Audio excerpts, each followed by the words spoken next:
For, there we go. All right. Hello, all, and welcome to the Movie Rares podcast. I'm Brad Harris, and each week I'm joined by hunky, hairy, huggable homos who love movies to discuss film, news, and dish some reviews. This week, as you know, you've probably come to expect over the last almost 2 years, I'm joined by my wonderful partner and co-host, Jim Pliafico.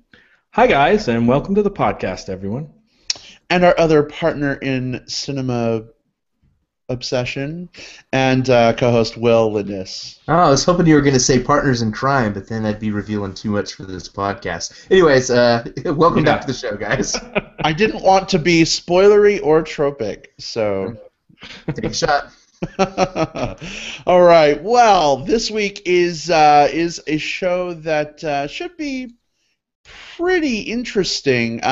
We are reviewing The Drop, the new Brooklyn-based mob crime-based drama starring the super, super hot Tom Hardy, as well as the very woofy and sadly departed James Gandolfini. It was his last film before he passed away. So we are looking forward to discussing that film. But before we get to that, how about a little bit of movie news?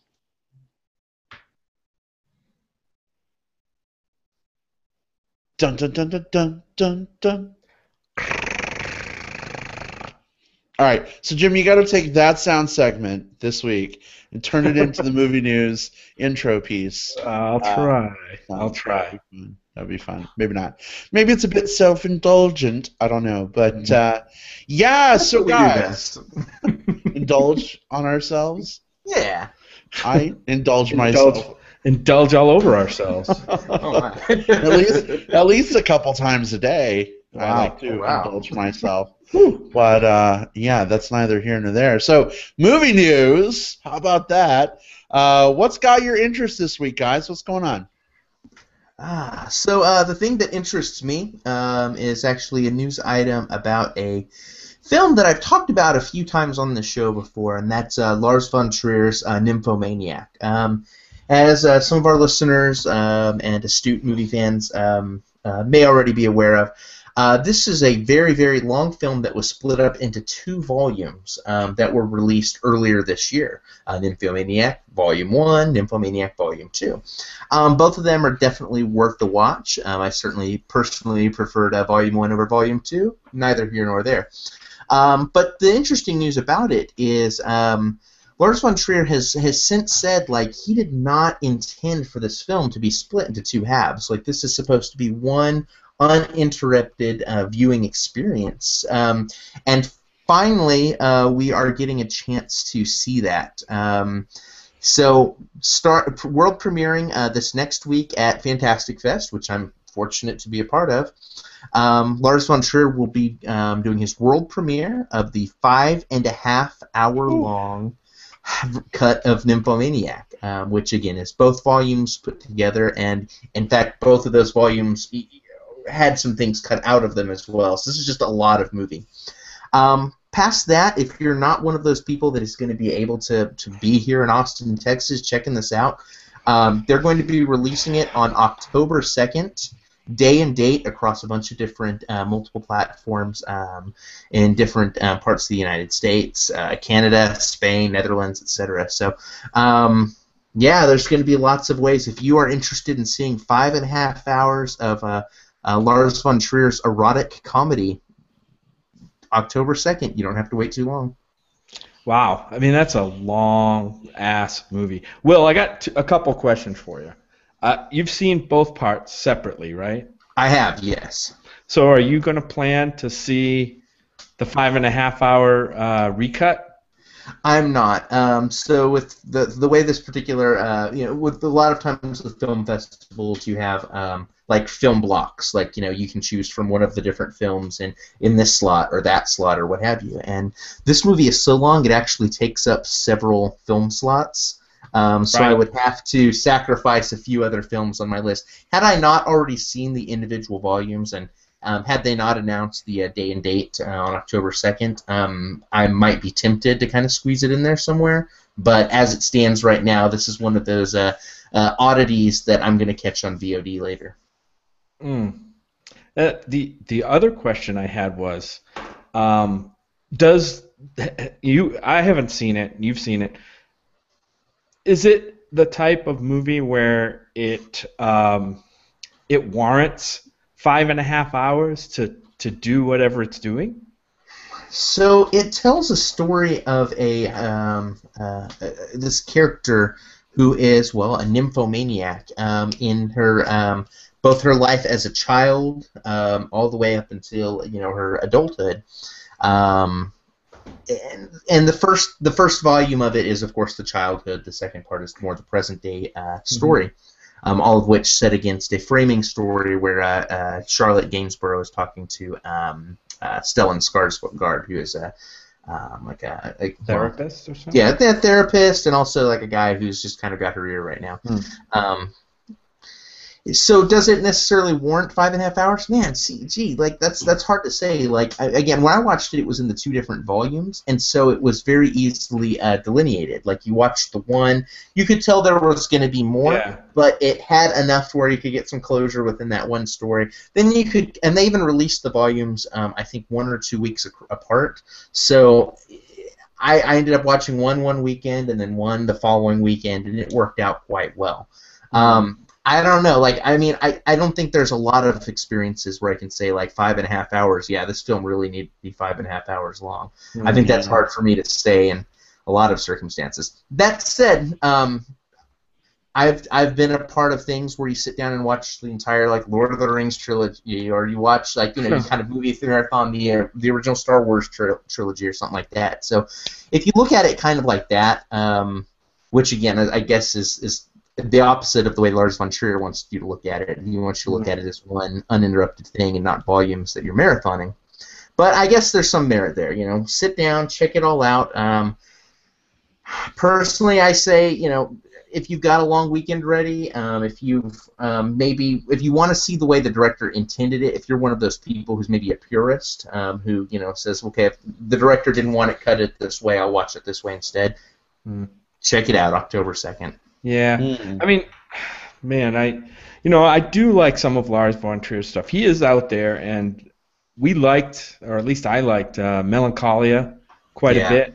But I don't know. I just have had from what I've heard, which isn't really a lot. I just had no strong desire to see that movie, in front of other movies that are on my list. So it's on my list, but it's way the heck down, I guess is what I'm saying. So. Yeah, watch it. If that's where you're thinking, watch the first volume and go from there. I mean, personally, I thought the first volume was a superior film to the second. Oh, we've got a note here from Kevin Jackson of Tucson. He says, Kevin, Lars. Hey, Kevin. He says Lars von Trier and comedy feels dissociative. Yeah, you said that. Yeah. This is a weird little film. I mean, when it's classified as an erotic comedy, but it's really accent on the erotic. Like there are, it's equal parts character study, dramatic. It's got some funny elements mixed in. It's got some really trippy elements because hey, that's how Lars rolls. But all throughout it's just hardcore people fucking. So. And really, at the end of the day, isn't that what everything comes down to? Yeah, I guess for saying like. If you're the type of person who can watch 5.5 hours of people fucking with the backstory, then maybe this is the movie for you. Yeah. I personally don't get beyond more than 5 minutes usually. You can watch it in several chunks.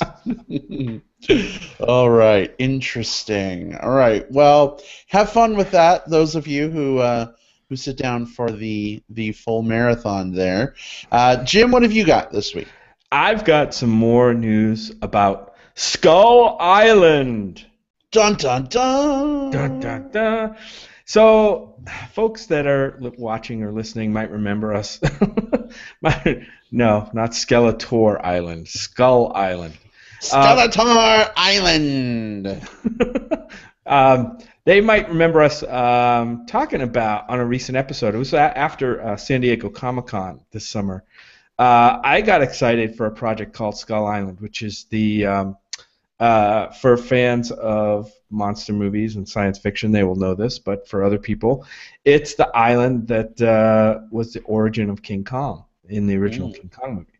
So Legendary is gonna make this movie called Skull Island, and we don't really know exactly what's on it, but we assume that King Kong's gonna be on it. And at the time they announced this, there was talk about a director called Joe Cornish who directed Attack the Block, and I kind of got excited for that because I did like Attack the Block. And then Peter Jackson came along and said, who is obviously he's very in with the Legendary folks, and he suggested that maybe Guillermo del Toro should direct it, which I wasn't so in love with that idea. Because personally, I think Guillermo del Toro. I don't know. We'll see what he does with Pacific Rim 2. I want to see what his next project does. I loved Pan's Labyrinth, but since then I'm not too high on Guillermo at this point. But anyway, Legendary has announced now this week, and that's the news, that another director, a guy named Jordan Vaught Roberts, who directed Kings of Summer, a small movie from last year that I never caught up with. Will, you may have seen it, I think. I don't remember. No, I don't think I caught that one. Yeah, it got a lot of buzz as a small movie. But anyway, he's going to be directing that one. And even more exciting, Tom Hiddleston is in talks to play the lead in Skull Island. Loki. From, we know him as Loki from Thor and Avengers, and also as Vampire or whatever. I forget his name. In Only Lovers Left Alive. Yep. I forget the character's name. But yeah, anyway, Skull Island is still on track for a release in November 2016. It's still something I think cool to keep an eye on. We don't know if it's going to lead to like a Godzilla King Kong type confrontation movie, which could be interesting, or maybe they're going to put other things happening on Skull Island. We don't know. I just kind of like this whole reemergence of the monster movie genre that's going on right now. This little monster renaissance. So yeah, I'm still excited for Skull Island. It'll be interesting to see what happens with that, because I think, as we talked about last time, and by last time I mean like 8 episodes ago, if they do bring Godzilla and King Kong together, there's a pretty big like size difference between the two. So I kind of wonder how they would. Yeah, the modern Godzilla is like over 300 feet, whatever. I like to call him Garfield Godzilla. Garfield Godzilla, why's that? Because he looks like he's been eating a fuck ton of lasagna. And he hates Mondays. Hey, I don't know. Maybe it's just because I'm attracted to things that are kind of on the larger side, but I like the way Godzilla looked. A, I'm glad you're attracted to things on the larger side. And B, I mean, I like the beefier Godzilla too. Yeah. But especially compared to the previous iteration, the weird crocodile with legs thing. From the late 90s. The lizard one. Yeah, the weird lizard thing. Yeah, I'm excited about this too. Especially with the news of Tom Hiddleston being attached as the lead. This is a guy who he's sort of becoming a household name now, having not done a leading mainstream role yet. Yes. Think about this. He's been a supporting character in the Avengers, and then Thor movies, and of course he was one of the leads in Only Lovers Left Alive. But that's a small art house indie movie. Not as many people in Main Street America probably saw that one. So I'm really excited to see him get a chance to step up to the plate and maybe cement all of this goodwill that he's been fostering. Yeah, I mean, I'd like to see him in more movies, and not just monster movies or comic book movies. I'd like to see him do more dramatic stuff too, like he did in Only Lovers Left Alive. I'm still waiting for him to land that kind of big, maybe dramatic lead role too. Indeed. He's definitely kind of a household name in geek circles. I will say that. This is true. Yeah. Well, speaking of geek circles and the Avengers and Thor, what a perfect segue into my news bit this week. Disney has officially released their plot synopsis for Avengers: Age of Ultron, which opens May 1st of 2015. I read now from the official synopsis. Marvel Studios presents Avengers: Age of Ultron, the epic follow-up to the biggest superhero movie of all time. When Tony Stark tries to jumpstart a dormant peacekeeping program, things go awry, as they usually do, and Earth's mightiest heroes, including Iron Man, Captain America, Thor, the Incredible Hulk, Black Widow, and Hawkeye — Jesus, can there be anyone else in this movie — are put to the ultimate test as the fate of the planet hangs in the balance. As the villainous Ultron emerges, it's up to the Avengers to stop him from enacting his terrible plans, and soon uneasy alliances and unexpected action pave the way for an epic and unique global adventure. I'm shocked. I'm shocked that they're totally breaking the mold on these movies at this point. That's what it sounds like to me. I know, right? So, what do you guys think of it? Maybe you could kind of weigh in here for a sec, because I know you're the big Marvel comic guy, Tess. Does this sound like a specific like comic series, I guess, that they're putting into movie form, or what?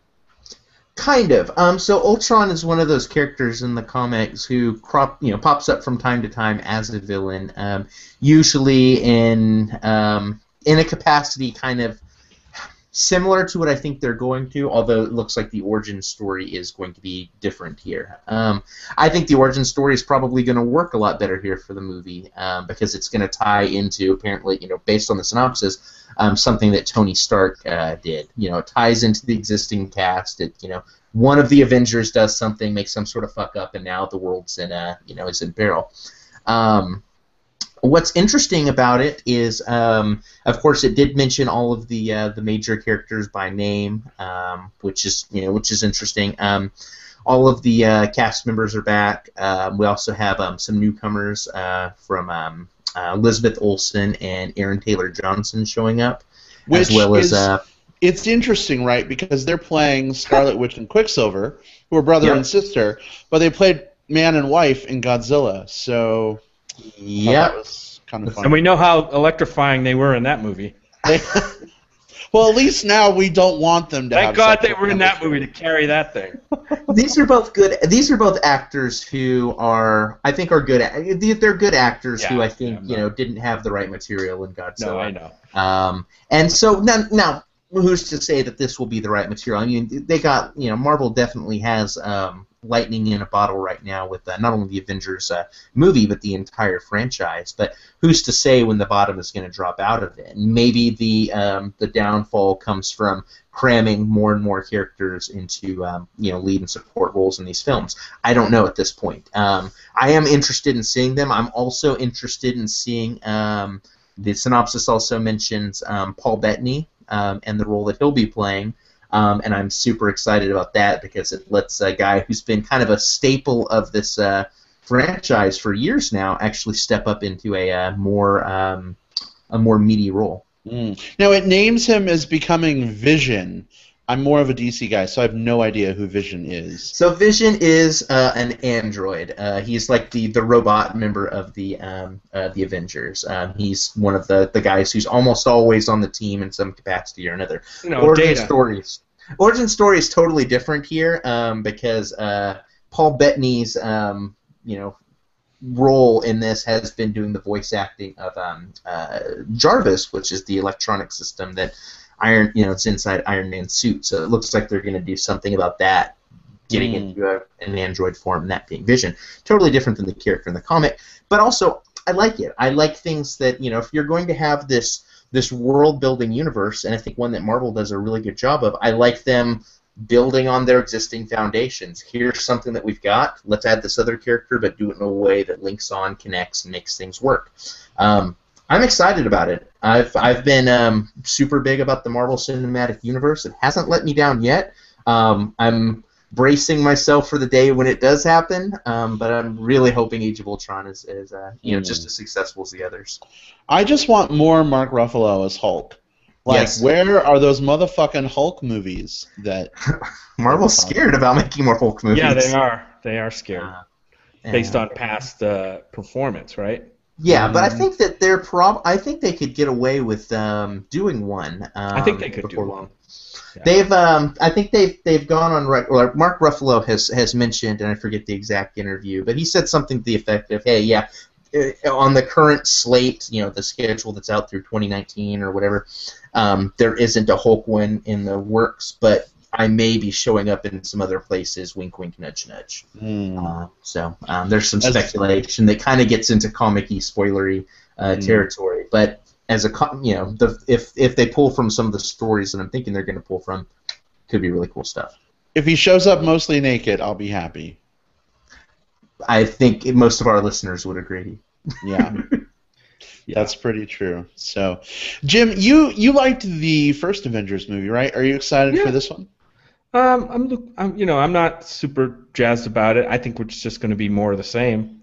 I can't see how it's going to be vastly different. I mean, the first Avengers movie was very well done. I thought it was a good movie for what it was. There were some cool scenes, some funny stuff. But as a movie, that genre, has to do something different. I think. But again, that's to please me. They're gonna make a ton of money if they just do the same thing over again and make it cool. You know what I mean? They're gonna make a lot of money, and that's what they're out to do. They're out to make money. That's true. So I'm not super excited like I am going into a movie where I think I might see something different and exciting. Right. Understandable. Well, I am excited. I can hardly believe it comes out in May. It seems like the first Avengers film just came out, I don't know, last year or something. And, I remember thinking, oh, my God, like it's going to be so long till the next one. And Christmas is like next week practically. So May will be here before we know it, I'm sure. So it's coming soon. Yeah, I mean, if it's, I was excited for Guardians of the Galaxy, and for me that paid off. I mean, that was, again, I thought it was something a little bit different than what they have been doing, and it was exciting. It wasn't the same old, let's take these tired old characters that we've seen several movies now and throw them in, give them some funny lines, give them a menacing villain to take down, and set up the next movie. That's basically what I get out of it. Right. Well, I think the first Avengers was really risky in that you think about, the film itself, it's not just a matter of the actual plot elements within the film, but this was a really risky venture to begin with, taking all of these, building up this one big franchise off of all of these individual films, mushing them all together into something that we can now sit and look at and say right now that hey, yeah, of course that's the way you're supposed to do it. DC's doing it now. Marvel's going to keep doing it. But leading up to the Avengers, this was something that hadn't been done. You kept your Batman separate from your Superman. You kept your Green Lantern over here. You kept Spider-Man over there. And you didn't let those worlds cross in the cinematic universe because you were too afraid of scaring off people. So the risk was in bringing things together. And my hunch is here, and this isn't based on anything spoilery from the comics or anything like that, just kind of based on what I feel Marvel's going to do. I think the risky thing that they're going to do in this one, think about your typical trilogy, you're dealing with Star Wars or anything like that. The second one is always the sad one. I would not be surprised if this is your Empire Strikes Back. At the end of Age of Ultron, I would put money on it now. We're going to have a major change in the status quo in some way, shape, or form that will then trickle off into the other films in that next phase. And I think that's maybe the risky thing is. Robert Downey Jr. hasn't signed on to do any more Iron Man, so I'm just saying, let's keep an eye on him. We'll see if he makes it through the next couple of films. Avengers 2: The Shi'ar Empire Strikes Back. Yeah. Anyway. So Will, are you almost predicting that there's going to be a scene where the rest of the Avengers are crowded around the Hulk of Iron Man on the ground, giving his last one-liner? You know what I mean? And they're all the audience is crying and having their cathartic moment. Either in this one or a follow-up one, because of course we don't have any more Iron Man films. We're kind of promoting Jarvis up into the Vision as the other robot member of the team. So you can only have so many robot Avengers running around. And also, like, I think Marvel for the longest time, it's paid Robert Downey Jr. a shit ton of money because he was the guy that they hung their hat on.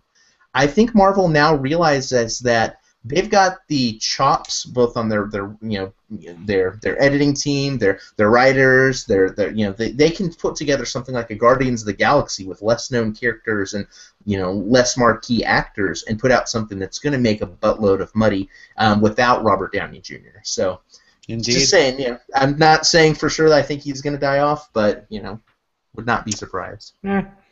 We'll see. Yeah. We'll have to make a wager, Will. All right. The death clock on Tony Stark. Indeed. All right. Well, guys, how do you feel about getting into our review for this week? Let's do it. Yeah, let's go for it. Shall we drop it like it's hot? Sorry. Anyway. Yeah. That was pretty bad. I'm going to slap myself on the wrist. You didn't see it because Jim, do not edit that out. That stays in posterity. Or it can go as a stinger. We'll see. Yeah. All right. Here we go. Our discussion of The Drop.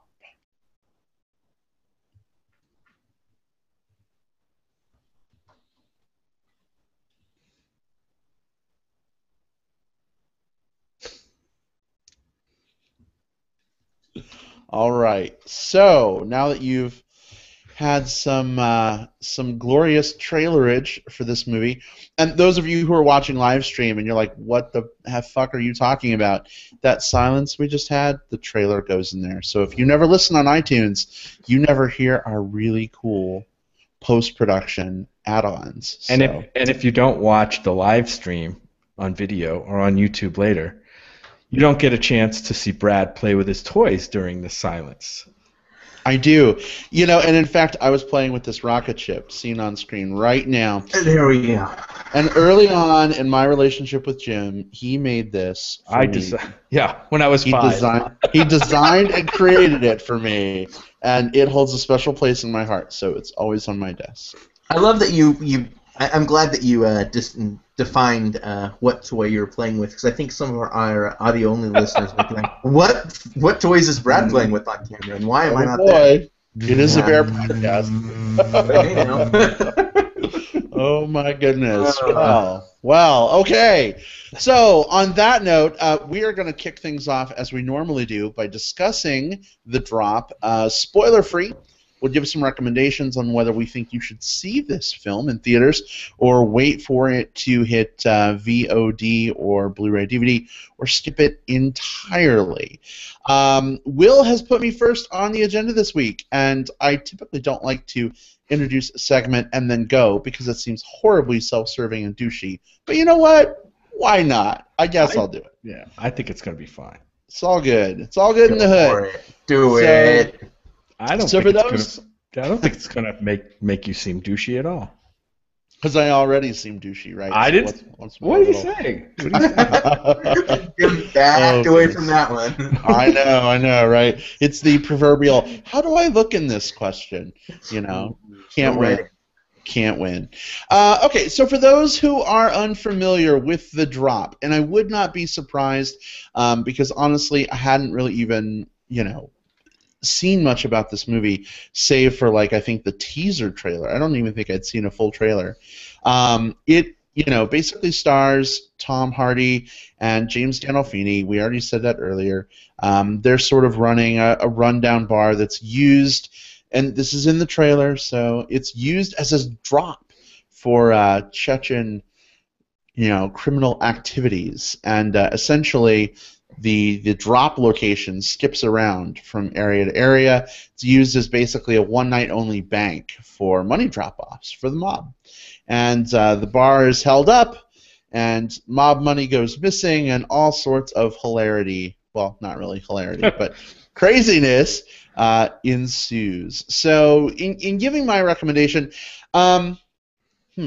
I thought it was a good movie. I liked it a lot. I don't think it's one you necessarily need to rush out and see in movie theaters, but I do think it's really, really atmospheric and cool, so seeing it on a really big screen is awesome. I also think it has some amazing sound design, so hearing it on an incredible audio system in a theater, I think, is not. I don't know. I think it's a pretty good idea. The movie itself, I think the plot was a little sort of predictable, at least on my end. Jim, I know you had mentioned not so much on yours. We went to see this last night with a group of our local movie bears, and so that was, it was kind of interesting talking to them, after the movie was over, because this is James, Gandolfini's last film, and it's kind of interesting because he sort of comes full circle as a Tony Soprano in this film, but it's like a parallel universe Tony Soprano where he never really rose to power, and he's like a frustrated would-be Tony Soprano. So I really enjoyed Gandolfini's performance a lot, but it definitely tugged on some heartstrings, because the more Tony Soprano he was, the more I was reminded that he's gone, and that's kind of a bummer. But Tom Hardy did a fantastic job. Never, really, that guy, he never, plays the same role twice. It's so interesting having seen Locke a few weeks ago, where he's like, let's talk about practical next steps. And then this movie where he's like, yeah, so, they stole some money, and here's a bloody animal. It's just so different. I really, really appreciated that. We had Numi Rapace. She was in this film as well, which I didn't even know she was in the movie. Girl with the Dragon Tattoo. I thought she did a great job. And overall, I think it's a good movie. I think it's definitely worth your time. I'd say if you're looking for something on a Friday or Saturday night to go see, this is a good one to check out. But I wouldn't say, be heartbroken if you can't get to it till it hits VOD or DVD. But I would not say skip it, because it is a good movie that I think everyone should watch. So, Jim, what are your thoughts? Yeah, I pretty much echo what you say. I think I liked it maybe a little bit more even than you did. I was really surprised by this movie, and it is a fairly straightforward crime drama that has several if you want to call them tropes or things we've seen before in this type of movie, but they're just so well done in this movie, and they're so well strung together. I don't think it was that predictable. I mean, you knew the movie was heading toward something that was going to happen, but you didn't know at least I didn't. I didn't figure out exactly what was going to happen. You got the foreboding sense pretty much from the get-go in this movie that certain things might happen. A lot of those things the movie subverted and did not go in those directions. We'll talk about some of those in spoilers, which I appreciated. We'll get to James Gandolfini in a minute, but I just want to again talk about Tom Hardy. This is a guy that I had heard about in movies that had come out, and and he was getting good press and good buzz. But I hadn't seen much of him until we saw Locke several weeks ago, and I stood up and took notice, and I said, wow, that's a pretty good movie. He carried that whole movie by himself. He was the only actor on screen in that whole movie. And then he comes into this movie, and I'm expecting to see kind of a similar character, and man, I mean, it's a complete transformation, and just speaks to the adaptability, I guess, of this guy and the chops that he's got. I can't wait to see what he's going to be cast in next and what he's going to do. I hope that he takes more of these dramatic roles where he's kind of in the forefront of activity. But yeah, I really like this movie. It's a slow burn, as this is one of Will's favorite terms, right?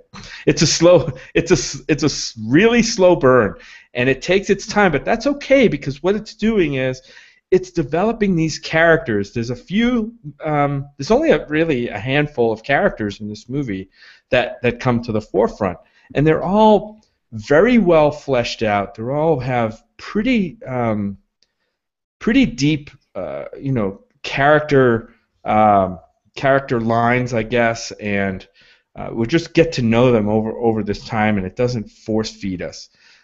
This movie was written by Dennis Lehane, who I went and looked it up, and he wrote a couple of other kind of slow burn movies, if you've seen them, and I've seen them both, Gone Baby Gone and Mystic River. And this movie reminded me a lot of those movies. In both of those movies, he makes the actual setting. In this case, in this movie, it's Brooklyn. The neighborhoods of Brooklyn. And in Gone Baby Gone and Mystic River, both of those is Boston. But he makes the setting kind of and I hate to use this, it's kind of a cliche, but kind of as a character. It really, I don't know how to describe it. It's like you know where you are in this movie from the get-go, and it's so gritty, and it gives you a real sense of what Brooklyn is like, and those neighborhoods are like. It doesn't attempt to pretty it up on a soundstage or make it fake. I mean, you felt like you were in these buildings with these characters, and I really like that about it. The movie's not getting any marketing, so it's probably not going to be seen a lot in movie theaters. I like this movie. I think it deserves to be seen. If you like crime dramas, if you like anything, like if you were a fan of The Sopranos, gang and organized crime type movies, film noir type movies. This is kind of a modern film noir movie, I thought. I think it's definitely one that you should see. Whether you should rush out and see it in the theaters, I would say it's worth going to see if you have the time. Otherwise, definitely see it when it comes to VOD and video. I don't think you'll lose much if you get it on Blu-ray or Redbox or whatever. But I would say see it. It may be a little bit too slow for some. I could see that maybe being for some people who expect like wall-to-wall action, they may not get that. But again, it's a slow burn. It's building up the tension. There's tension throughout the movie, and then in the third act, I think it all pretty much pays off, at least for me. So I think it's worth seeing.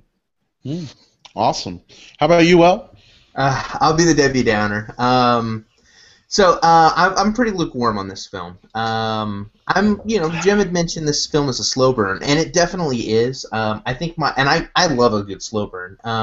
One of my problems with this film was that there were parts, especially towards the beginning of this film, that meander a bit too much, and to me that hurt the payoff at the end. Like I felt like there were a lot of extraneous scenes that didn't really build towards any particular narrative point or even character building point. They were parts where they were trying to expand on something, maybe add to what Brooklyn's like as a character, that sort of thing. But it hurt something in the story. An interesting note about this, as far as Dennis Lehane, all those other films that were adapted from his work, Mystic River, Gone Baby Gone, even Shutter Island, these are all based on novels, and someone else did the adaptation. This is actually based on one of his short stories, and he actually did the worked on the screenplay for it as well. So this is his first time to adapt directly into the screenplay itself. Interestingly counterpointed with one of his contemporaries being Cormac McCarthy, another guy who's had several of his novels and stories turned into films, and recently did his first screenplay with The Counselor. So it looks like more and more of these authors, at least in that circle, or at least in that in that genre, are just saying, hey, if you're going to adapt my stuff anyway, I might as well hack away at this screenplay.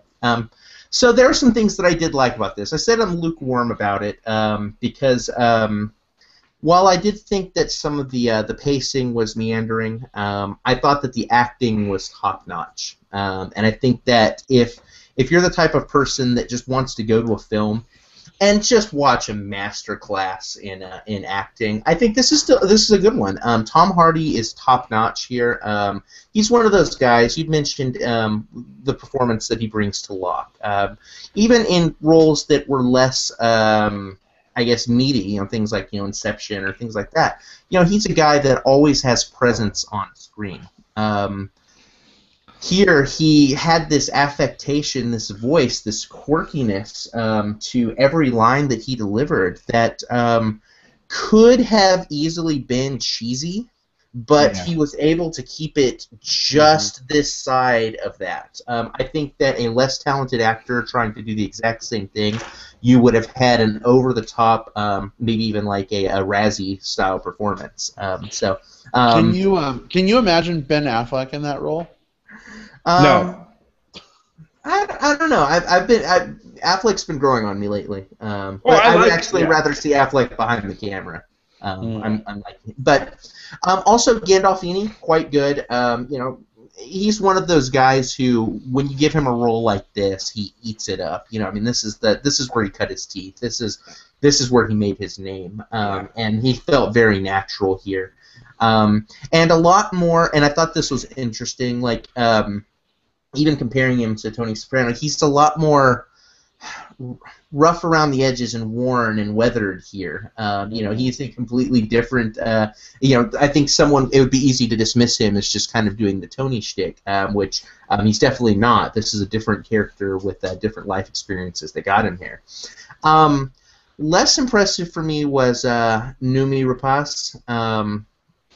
She came across as a bit more of just like a plot contrivance, a MacGuffin in places for me. I never really felt connected to her character, and I think that that's probably the big thing that hurt this film. I think that the film did not do a good job of really expanding her character and making us understand why Bob, Tom Hardy's character, cared and interacted with her. Outside of, I think there was one really promising early scene. Probably the first scene with her, to avoid spoilers, I thought had a lot of promise, but just promise that didn't live up to it. So, if you're the type of person that absolutely loves crime dramas, I would say check this out. If you're the type of person that, if you're a fan of Gandolfini and want to see him in his final film, absolutely you should see this.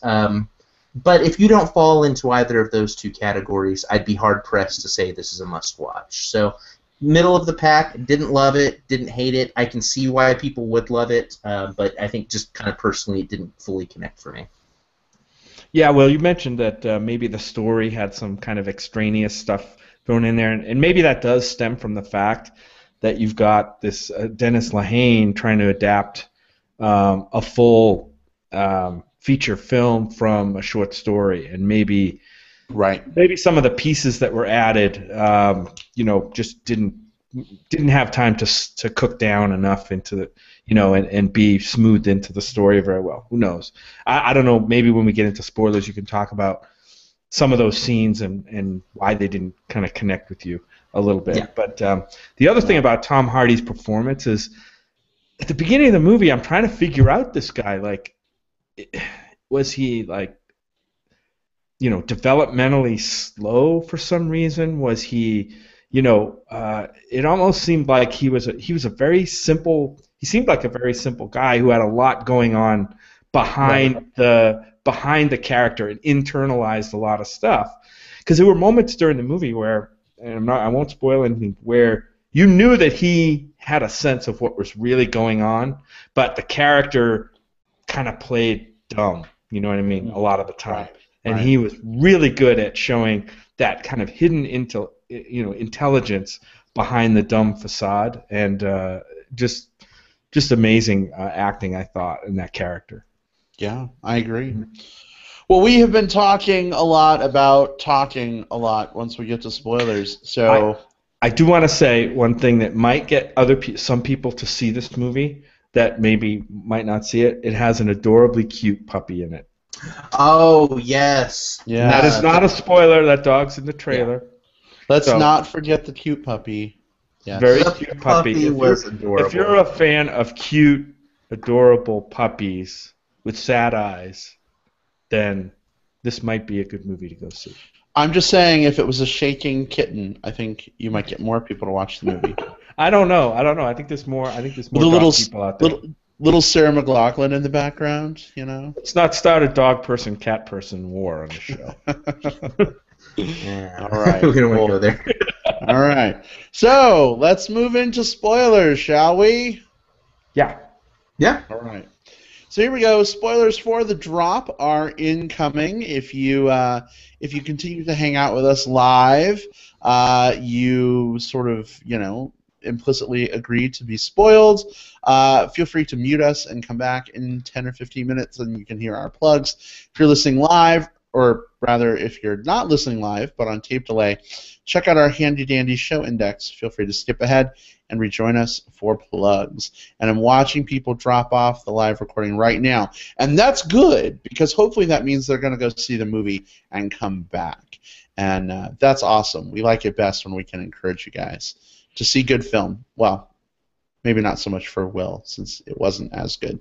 It wasn't bad film. Like I'm not like this wasn't The Purge. There were definitely some good things to this film. It's just it's not making me. It wasn't Lucy. No. Very true. Very true. So spoilers. Here we go. Good to go. All set. So the whole thing with the dog. I'm not much of a dog. I'm not much of a dog person. I won't lie. But seeing that poor, that's nice. But seeing that poor beat up pit bull in the trash can, my heart really sort of just softened and melted like the Grinch's heart. And now it made me want a puppy. It made me want a puppy for all of like 5.5 seconds.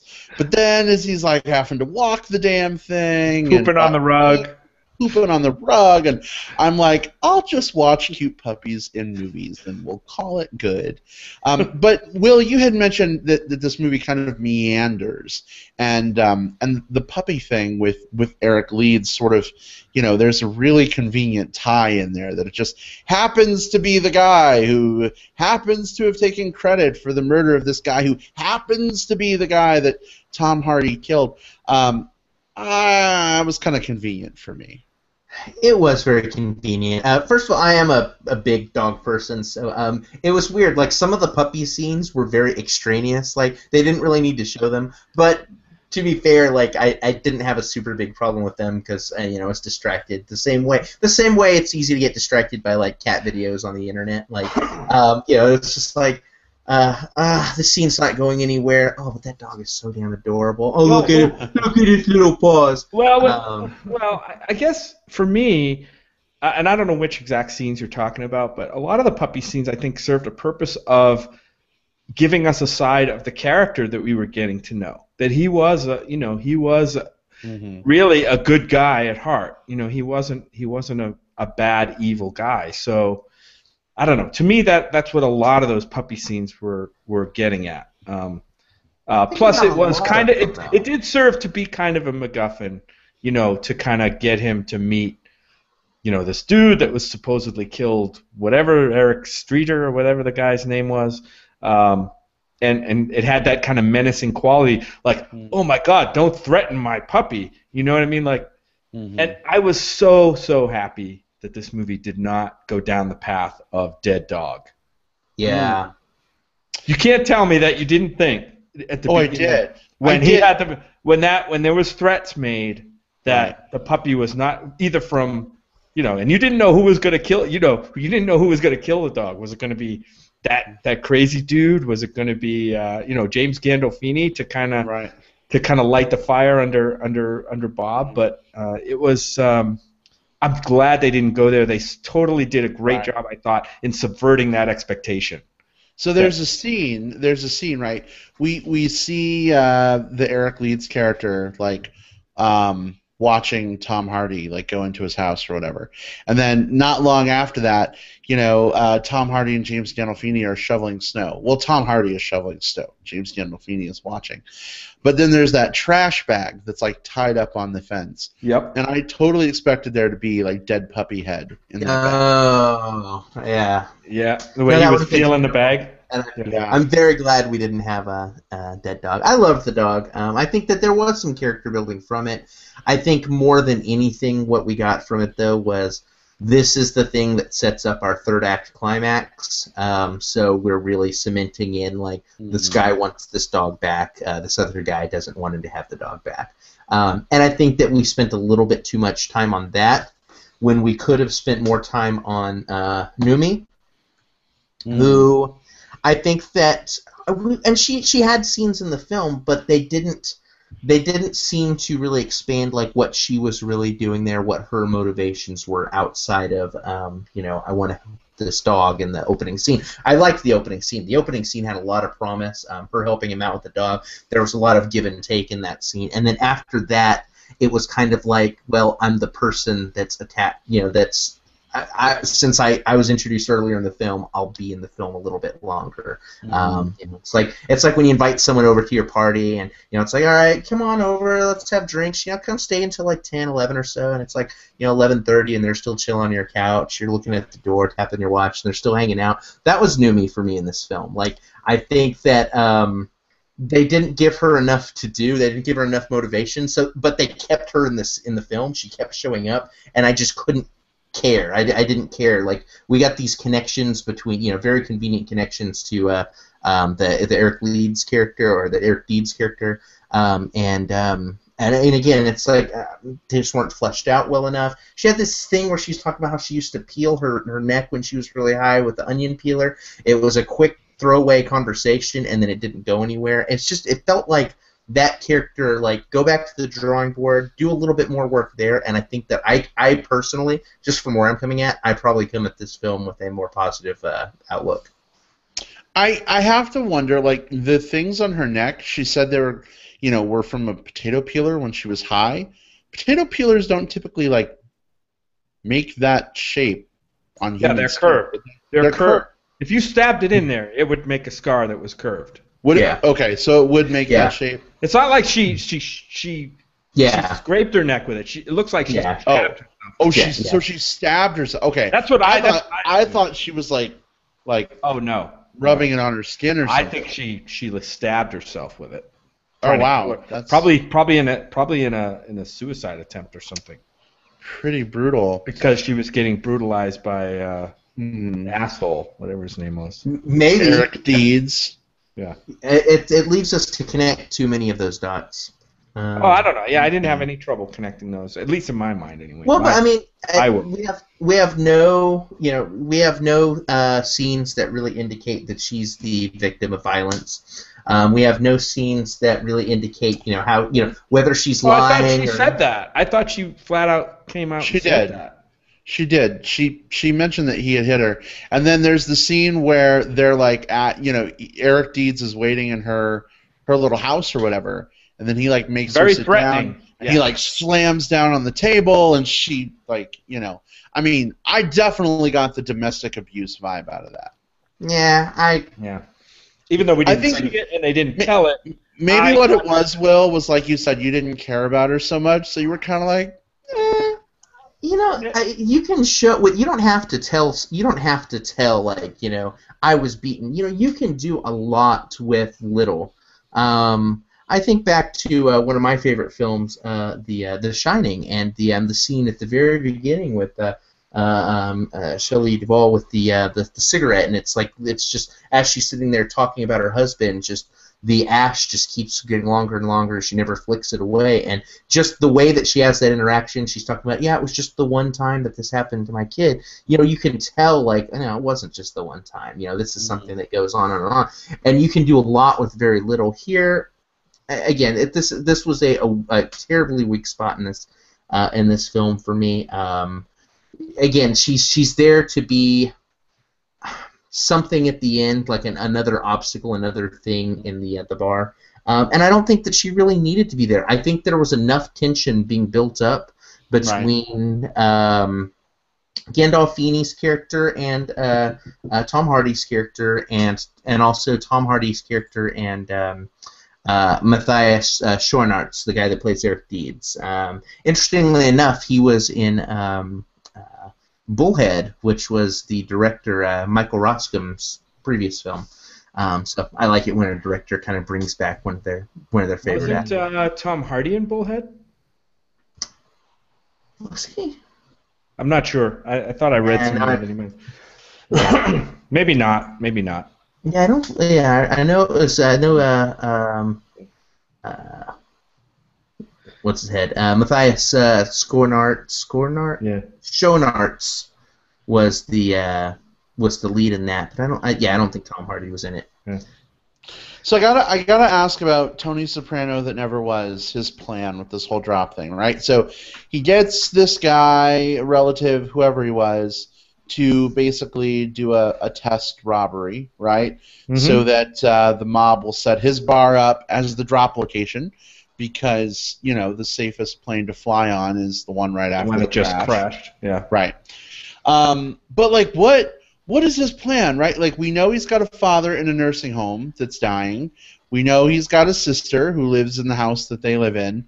Like, when the mob finds out that he was behind all this money being stolen from the drop, if it were to go successfully, even if he skips town, like, is he going to take the sister and dad with him? Like, how is he thinking he's going to sort of escape this unscathed? Well, I think he was definitely going to take the sister with him because she said something earlier on. She said something like, well, I guess I'll go to Belize or whatever it was in another life. Remember? Remember she wanted to go on vacation, and he was like, right. She wanted to go on like The Amazing Race, I think. Well, but she said, yeah, but I don't know. She talked about The Amazing Race, but she also talked about going somewhere, and I got the impression that maybe they had plans. Not necessarily I don't think she knew about any of the crime stuff. I just think that he kept saying, one of these days we're just going to go away somewhere nice, and it was his plan to take care of his dad, to just get out of it. I think he was obviously a broken man from when whatever happened when the bar went into the hands of the Chechen mafia, and it really didn't go into any detail about how that happened. It just said it kept referring to like, you blinked and it's all over, so let it go. Right. So I don't know if there was a threat there or whatever there was, but obviously he was very burned by that, and it had been seething for a long time, and he had been trying to come up with this plan for the one big score to get them back and get some money and get the hell out. And obviously, it didn't go that way. Indeed. So let's talk about. I mean, what parts of the movie did you think were predictable? What were you able to predict? I would say, first of all, for me, because it was Tom Hardy and James Gandolfini, two big names, I pretty much, for me going in, I'm like, okay, one's going to be our antagonist, one's going to be our protagonist. Again, not knowing a lot about the film. And just given sort of how subversive, like early on, James Gandolfini's Marv character seemed, it just left me a feeling that he was going to be involved sort of in some badness, especially the way that he treated Tom Hardy's character.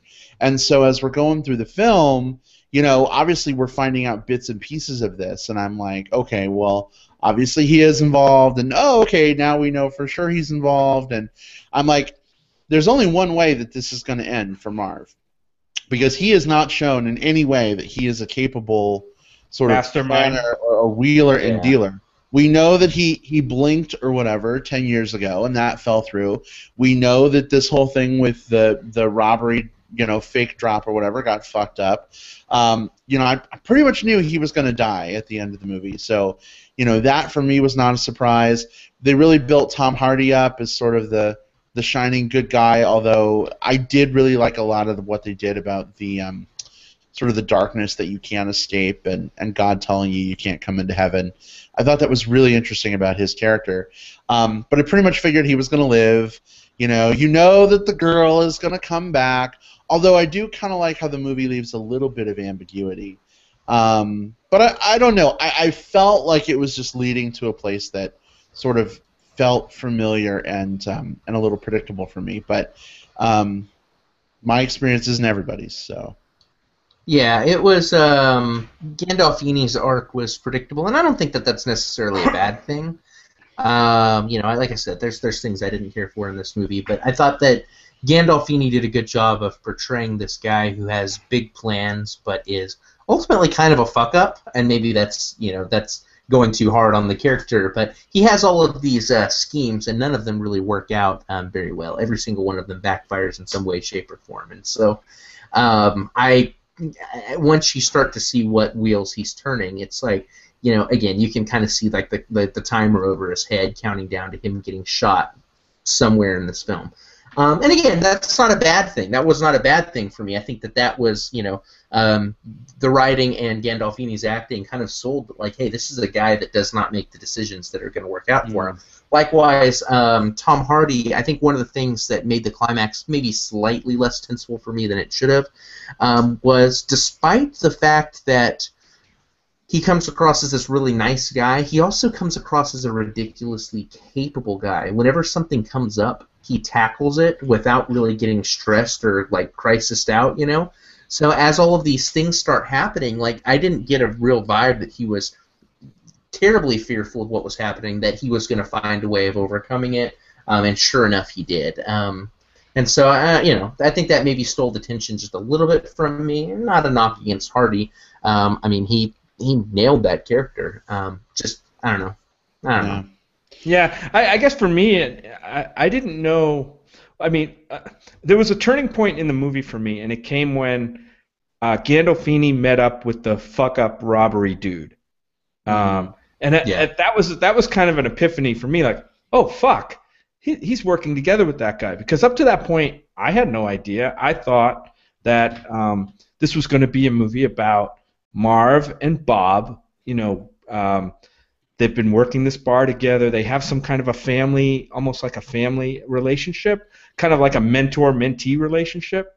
And they were going to be standing up against the Chechen mob guys. That's kind of what I thought where the movie was going up until that point, and then it kind of totally took a turn for me. And then you're like, yeah. I mean, up until that point, did I know Gandolfini was probably going to die? Yes. But did I think it was going to go the way it did? No. I thought it would be, you know, the Chechen mob coming after him because of some, you know, other fucked up reason. But yeah, I mean, there were plenty of twists in this movie. I thought that kind of subverted my expectations and took some unexpected turns. I thought the tension in this movie was great. In some of the scenes, there's a scene with the dog and Bob and the detective by the water. You know what I mean? About, you know, what's in the bag and, you know, where you going. You got the sense that the detective pretty much had figured every fucking thing out, but he had no hard evidence to ever make a move on anybody. And I like that tension because you knew that he knew, but he was just trying to, through dialogue, just trying to get information. And it was kind of a cat and mouse game every time he was on the screen in terms of dialogue, and I love the way that those were written. They never see you coming, Bob, do they? No. Yeah, because he's so quiet. Speaking of quiet, so what did you guys think about the ending, right? So Noomi Rapace is like, oh, hold on, I have to get my jacket. And she runs off screen, and then we see him looking after her, fades to black, and then we hear footsteps. Does that mean, A, she came back with her jacket, and they went off for everlasting life together? Or B, members only, someone comes up behind Tom Hardy and kills him? I saw it as the former. Yeah. You know, yeah. I think that this film wants you to try to. I don't know. I felt like this film didn't give me enough, and I felt like I had to try to connect my own dots way too much. So I think that there's certainly some validity there, Brad. What really happened? You know, oh, he got jacked from behind with the sap, and then 5 more scenes happened. I think that this film wants you to try to connect a lot of dots. But I think that this was more of a happy ending. You know, she was coming back with her coat. They were. Yeah, and I up until there was a moment in the way that scene was shot was great because it did give you that doubt when she went to the back door and he's standing there at the side of the alley waiting for her to come around the corner. It kind of held that shot for a long time. Mm-hmm. Like who's going to come around that corner? What's going to happen? And then you heard the sound of the door, her coming out, and then it cut away back to his face. Never showed her actually coming up the walk. As far as I can remember, I don't think it did. It showed his face, and I'm like, oh shit, what's happening here? But then you saw him smile, the only smile I think that the kind of smile that he would only probably give to her. You know what I mean? Not like, oh, this is where I bite it. You know what I mean? Kind of smile. So yeah, I'm with you, Will. I choose to believe because we know the guy has done some bad things, but we know that he's a good guy. He's a good character. So I think in my mind, I wanted to believe that he was able to, have a good ending for himself. Bob's Bar. No, because if you change the name, you lose all the customers, and then That's right. He can, instead of opening a bar, he can open a burger joint. He can open Bob's Burgers. There you go. Yeah. All right. But there were a lot of scenes. One more thing, there was a lot of scenes like that kind of. There was a scene of the. They were in the basement. The scene of the oil tank in the corner early on in the film, and I'm like, why did they linger on that oil tank for like an extra 2 seconds? I'm like, I have no idea. And then it cut away, and I didn't care anymore until the end of the movie comes around, and it's like, oh shit! Now I know. He stuffed the body in there, and wow, that's where fabric softener and lye apparently is how you get rid of bodies. Right. So Well, I thought that was a pretty cool touch. What did you say? Fabric softener and lye. Okay.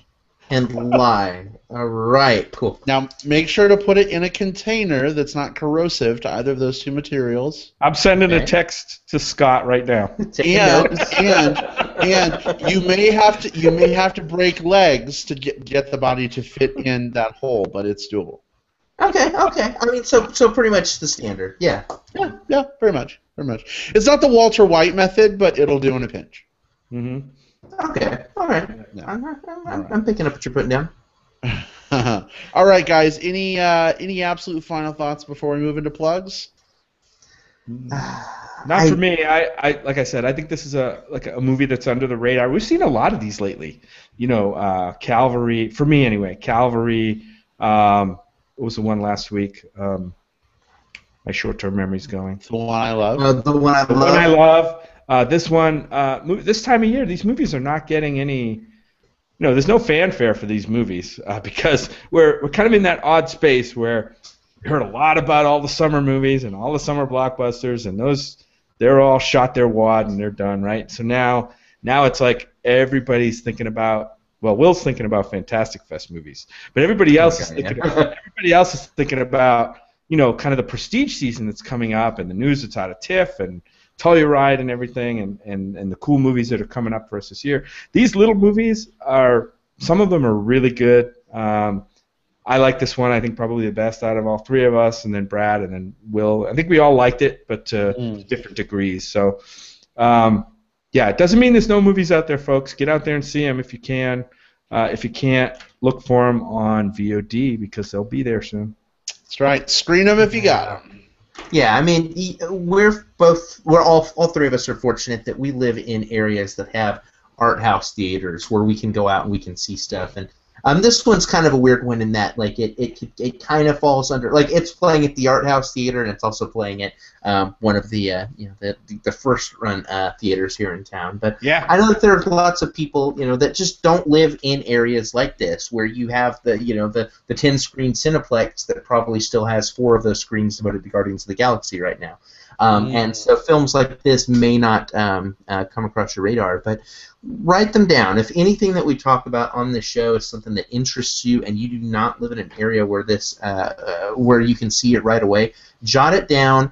Check Amazon, check iTunes, check Netflix. These things are getting onto video on demand quicker and quicker these days. In fact, Amazon does a lot of video on demand while it's in theaters, and you can watch it for $6.99 or $9.99 or something like that, which hell is cheaper than a lot of movie tickets these days. So, here's something from us that sounds interesting. Look for it because inevitably you'll find a way to get it to stream it legally.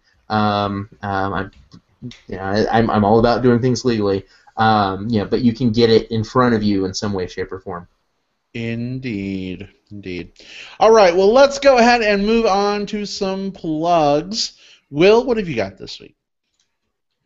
This is going to be a bit more of a pick-me-up, I guess, but a film that I'm a little bit more jazzed about, and that's I had a chance to watch Love is Strange this week, which is a film. It stars John Lithgow and Alfred Molina as a couple, as a gay couple that have been together for 39 years. They get married, and shortly thereafter, one of the characters, and this is all in the synopsis, so not spoilery stuff, Alfred Molina is fired from his teaching post, and so both of them have to stay with different friends separately until they could find cheaper housing. And because of this, them staying with the friends and family members and then being separated from one another, they have to navigate and deal with all of the emotional weight that comes with all of those different stressors on this relationship. It's a very, very subtle, sublime film. I went into this I'm a guy that's I really like what Alfred Molina does. I thought, I was like, I can't wait to see how he does in this. And he was quite good. But John Lithgow was brilliant here. I can't think of a role, and John Lithgow is certainly no slouch, but I can't think of a role that he has tackled as well as he did here. He dove into this role in a way that really impressed me. Just mannerisms, the way he did his voice. Just if there was even something as simple as just raising an eyebrow a certain way, it's like he was 100% in character with every single thing that he did. Supporting cast is great. You've got Marissa Tomei as kind of the marquee one, but even the characters that are just in and out for a few minutes all do great. There's a beautiful little score that goes through it. The themes go from light to heavy and back again. It's a fantastic film for anyone that has ever been in a long-term relationship where you've dealt with just kind of the little nuances of what it's like to be with someone for a long time, and what it's and how awkward and how uncomfortable and how incomplete you can feel when you have to stay separated from one another for whatever reason, be it a business trip or the circumstances here in this film. If you get a chance to see it, I highly recommend Love is Strange. Super good movie. We're definitely excited to see that one. It kind of landed on our radar last summer. Jim Landy, who's an executive producer on the movie, invited us to stay in his home in P-Town for Bear Week with Doug Langway and some of the Bear City guys. And so he was kind of telling us about this movie that was coming up. And so we have been totally jonesing for it. And I'm pissed off that you got it before we did, Will, and you already got to see it. Dirty jerk. I know, whatever the fuck. But we're pumped to see this movie. I think, Jim, it comes out in a couple of weeks for us, right? Yeah, we'll be seeing it, I'm sure, in a couple of weeks here, finally, thank God. I mean, it's been rough because, Jim Landy's on Facebook, and he's been talking about this movie on Facebook and stuff, and I've been jonesing to see it. And then it came out in New York. I think it premiered in Sundance or Cannes, one of those two. And he's texting from there, and and I'm like, I can't wait to see this. And then it opens in New York and L.A., of course. Of course. We're talking probably 2 months ago, at least. Yeah. And now it's starting to open up wider, and it just, it kind of kills me the way some of these movies are distributed like that. But yeah, it's definitely one I've heard only great things about it, and I cannot wait to see it. Can you imagine, though, if we had been able to do Love is Strange and The One I Love in a double? We could have The One I Love is Strange. Oh, that would have been awesome. That would have Title been goal. a hell of an episode. Yeah. Anyway, we'll see it. Totally. All right. Glad you liked it, Bill. Glad you liked it. Yeah, It's got me more excited. Yeah. Anyone that's listening to this show, you're LGBT friendly. If you're not a member of the Bear community, you're at least an ally. I think you'll appreciate the themes on this. Although they're not specific to you don't have to have been in a gay relationship to appreciate what these characters have gone through. It's a very human portrayal of. Well, that's good because I think I would find it hard to relate, having never been in a gay relationship. I mean, I know. I can't wait to see so it twice. straight. No, you're Platinum Star, Brad. Come on. I am Platinum Star. This is true. Hey, did you guys hear that there's a bit of a controversy surrounding this movie? Oh, yes, because of the R rating, correct? Yeah, the MPAA gave this movie an R rating. Oh. This film did not warrant an R rating. No, right. That's the point. This movie has no nudity, no sex. It might have a curse word here or there, but There was it's not language, profanity laced. It's not violent, and it really got a lot of people talking about homophobia and the MPAA. And so I haven't heard anything directly from the MPAA as to why this movie. They give their usual reasons when they rate a film. Contains adult situations, blah blah blah blah blah, but they don't really. Hey, there's certainly a lot of other PG-13 movies out there that I would never show to kids. You know what I mean? Over and above a movie like this. Yeah, I mean I think it's just rated R for language, and that's. Yeah. I mean we've probably used more profanity on this podcast than was used in that. So anyway, I just thought I'd throw that out there. People, don't let the rating of this movie.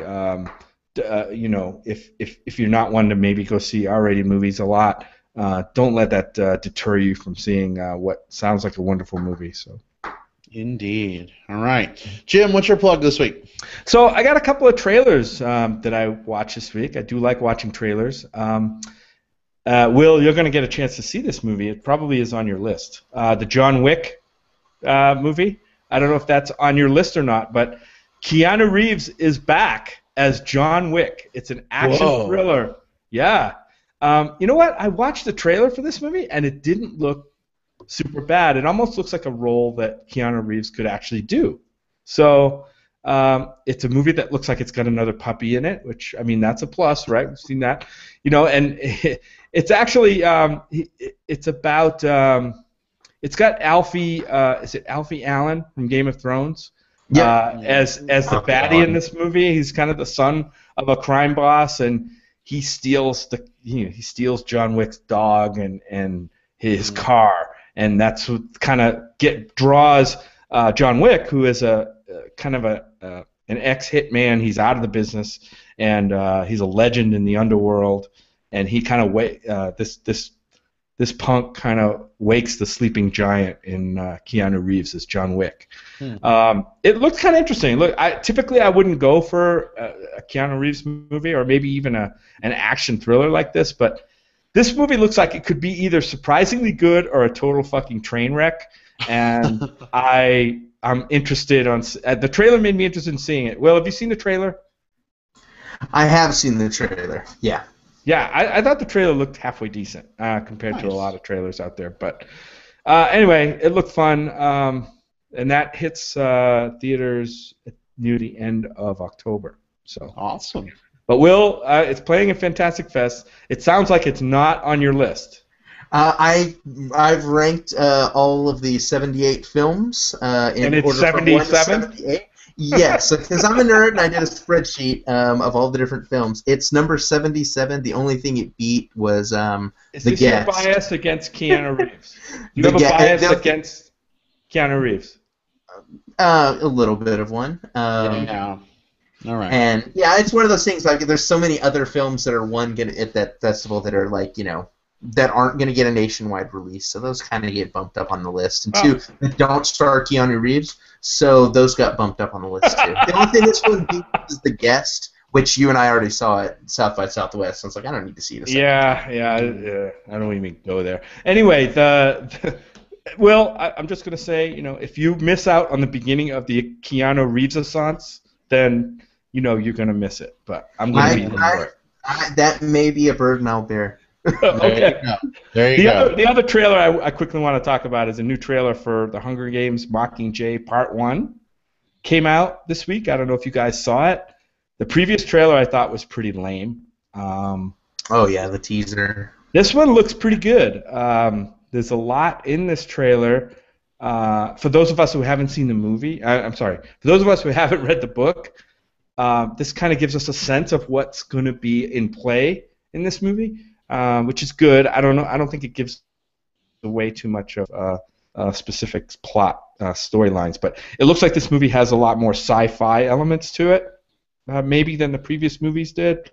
So it's got me a little bit more excited than I was about the Hunger Games Mockingjay trailer. Have either of you guys seen that? Mm-hmm. The new one, yeah. I haven't seen the new trailer yet, but I'm going to now. Like, thanks for the recommendation. I missed that it was out. Yeah, it looks good. Yeah, I've seen it. I have to say, the last Hunger Games movie was not that great for me. No, it wasn't. And I've read the books, and I read the books because of the first movie, and so seeing what they did to the second book, and now that they're stretching, the last book into 2 movies, I'm just sort of like, I'm not really even that excited, which is probably horrible, but that's what you get for reading. I know reading is bad. Don't read, America. Never read. I don't know. The new trailer makes it look better than the teaser did. I agree, but just in general, I think I have a little Hunger Games fatigue. And I did too. I thought the second movie was kind of bad. And this trailer makes the third movie look better than the second movie. It does. It does. So trying to have an open mind. Yeah, we'll see. We'll see. So, all right. For me this week, 2 real quick plugs. One is we went with some of our bear buds the other night to see the Joan Rivers documentary, A Piece of Work, which was good. I actually liked it. But my plug is actually for the Screening Room in downtown Tucson. It is a 1-screen theater. The last several years it has been in major disrepair. Jessica Cameron, who you may remember from episode 19 of the Movie Bears podcast, the Lords of Salem review, was on talking about her new film, Truth or Dare, and we had her on again subsequently, but that's where we saw the premiere of that movie, and that was about a year ago, and the Screening Room was really run down and just not a great place, but it's since been bought by a new company. It's under new management. They've pretty much totally redone it inside. It's an awesome little space to see a movie. Like, I'm totally digging the downtown chic vibe. The seats are outdated still. Those should definitely be replaced. But I think it's cool to have another space here in town where we can go see a movie, especially downtown, because, we have the Loft, but it's not really, like, downtown. Like, I'm envisioning being able to see a movie and then walk to the Hub for amazing ice cream, after a film, and then I don't know. I think it's kind of an awesome place. So if you're in Tucson and it's you've not been to the Screening Room within the last couple weeks since it reopened, you should definitely check it out. Jim, what did you think of the redone? Yeah, I love the new redone Screening Room, and I hope to see more movies there. I think the challenge with any movie theater now that tries to make it as a single screen theater, I mean it's tough, right? Because the multiplexes draw the crowds. But I think the key to making it successful is going to be the programming that they do, the programming and advertising of that programming. I'd love to see it succeed. It's been in downtown forever. It's a staple downtown. It's just been kind of passed into a different management group now, and they're kind of keeping the same vibe of a small independent movie cinema with just some updating and some cleanup, and I think that's the right path that they're on. I can't wait to see the next movie there. Indeed. All right, and my second plug this week. Last week we were talking about the new website in the works for the Movie Bears podcast, or as I like to call it, MBP Site 2.0. I'm happy to announce the new website has officially launched as of yesterday. We're still in the process of bringing some of our back catalog of episodes over. The last couple of months are up there right now. Previous episodes are in iTunes and Stitcher, but fear not, we shall bring them all over eventually. But already we've had people sending in comments and emails saying how much the new site is an improvement over the old one. Big things people really seem to love is how scalable it is depending on the website you use it on, whether you are using your desktop computer and then, wow, do you have fries with that? Whether you're using your desktop computer or... It's Peter Brady.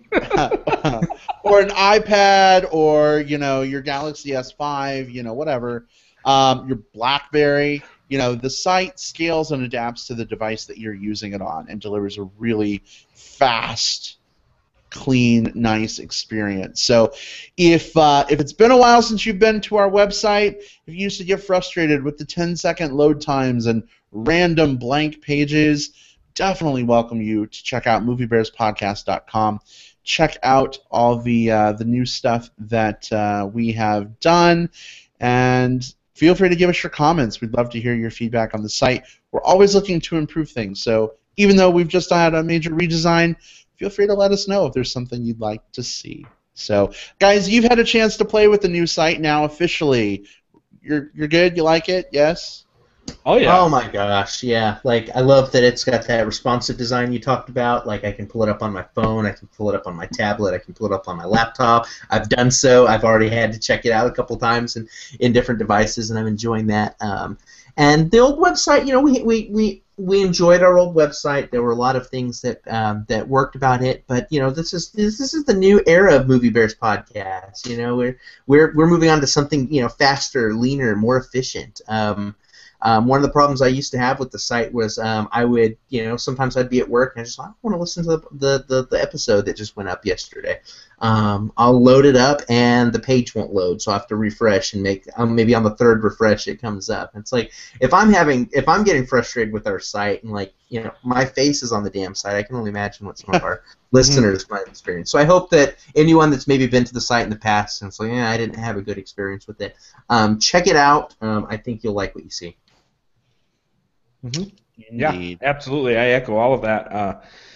Just a much easier experience. Everything's right there within a couple of clicks, and that's what I like. I don't like to, you know, waste time hunting for stuff. It's got a good, clean interface. Everything's right there in front of you. Scroll up to find the episodes. I just love it.